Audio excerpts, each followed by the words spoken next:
మహోన్నతుడ మహాగణుడ, ఆకాశము భూమిని కలగజేసినటువంటి అబ్రహాం ఇస్సాకు యాకోబులకు చాలని దేవుడా, మా ప్రభువైన యేసుని పాదాలు పొందగలుగుతాను. ఈ లోకమును ఎంతగానో ప్రేమించి ఈ లోకమును ప్రభువా శరీరధారిగా అవతరించిన ఆయన మా పాపముల కోసం అయా తండ్రి రక్తమును చెల్లించి సిలువలో ప్రభువా నీ స్తోత్రములు తండ్రి ప్రాణం అర్పించి మరణించవలసిన మమ్మల్ని ప్రభువా మరణాన్ని జయించి ప్రభువా మేము నిత్య జీవనుడికి ప్రవేశించడం కొరకే ప్రభువు సమాధిని ఓడించినటువంటి మా ప్రభువా నీ పాదాలు పొందలాస్తూ ఇదిగో తండ్రి నీ రక్షణలోనికి ప్రభువా అనేకులు నడిపించలాగునా మమ్మల్ని దీవించి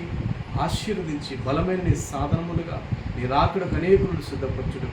మమ్మల్ని అభిషేకించి నడిపించుకొని మా రక్షకుడు మీ ప్రియకుమారుడైనటువంటి మా ప్రభువైన యేసు క్రీస్తు ఉన్నతమైన పరిశుద్ధమైన నామమున ప్రార్థించి అడిగి వేడుకుంటున్నాను పరమ తండ్రి.